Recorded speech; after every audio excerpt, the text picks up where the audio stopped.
5 seconds to go. Madam Deputy Chairman, I welcome this opportunity to make a few observations during the discussion on the finance bill.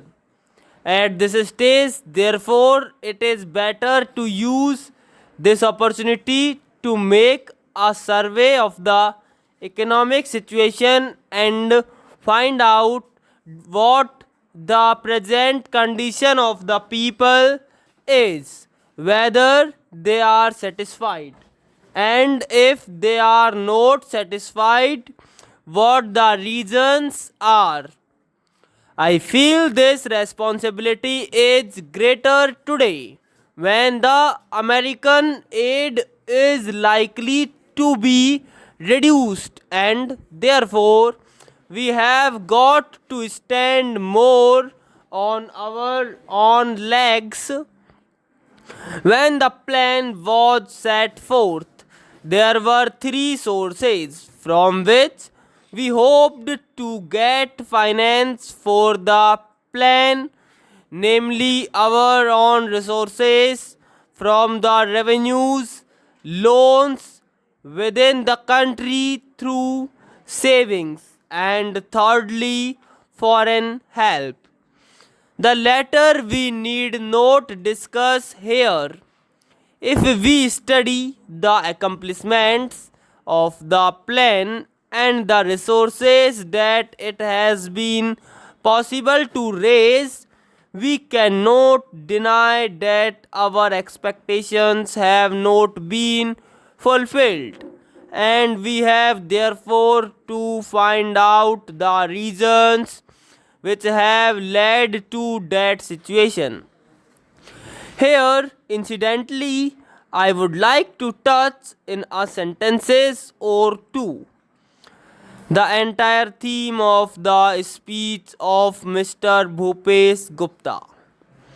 It is very easy to say this should be done or this could have been done from the opposition point of view. But I would like to ask him a question and he can reply to it later in some other speech. Whether in Russia it would be possible for anybody, not in the debate in the parliament, but even outside, to utter a single sentence against the government policy. In our democratic setup, we have allowed the people to criticize government policies. Even as Congress people, we are free to criticize the policies of the government, but the point is whether the doubts raised in the minds of the public by the people in the opposition who show their loyalty to a different setup would be conducive to create the enthusiasm that is necessary and the inspiration that is necessary to give their very best to fulfill the targets of the plan. This planned economy is really not a thing that will go successfully hand in hand with our democratic setup unless some other things are there, and they are the inculcation of a national spirit, giving of proper national education to develop a national outlook. Unless these things are done as they are in other countries like England, unless that type of spirit is created in the country by all the people of all types of views not being allowed to create differences and doubts in the minds of the people, we cannot in a democratic setup have the success which we want, and we cannot fulfill our promises to the people. Without going further into that aspect, which really came to my mind as a result of the long speech of Mr. Bhupesh Gupta, I would like to make a few suggestions so that a proper attitude towards giving of one's best to the plan and to raise the national economy can be developed. I would like to make a 3 or 4 points. Firstly, we have to see that we take steps to check corruption at any level, whether it is among the people in the public sector and among the officials. Then we have also to see that we give a proper type of education, rouse a proper spirit of service.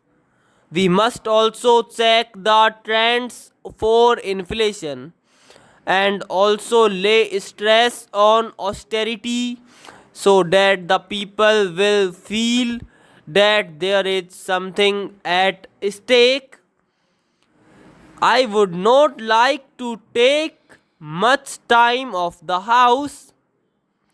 The main problem in our country is the growing population, and in spite of all the efforts that are made to raise the standards of living and raise production, etc., the results are not as easily perceptible as they should have been. That is a separate problem by itself, but in spite of that, it is possible for the government to show better results if the government were to undertake immediately and see that some of the promises that are made, the acts that are passed, and the plans that are drawn up are properly implemented. I have been seeing this lacuna in the present position. Now, the government has started a new ministry called the Coordination Ministry. It was very necessary because the plans of the different ministries sometimes were likely to go contrary to each other's aims. I do not want to go into details. For instance, take the question of the promotion of export. A commodity may be exported, but the price of that commodity in the country to the consumer may go on rising. Who is to see to that? Take tea for example. It had to be exported, and nobody was there to see whether there was enough tea for consumption in the country and what was the price at which it was available to the consumer in the past.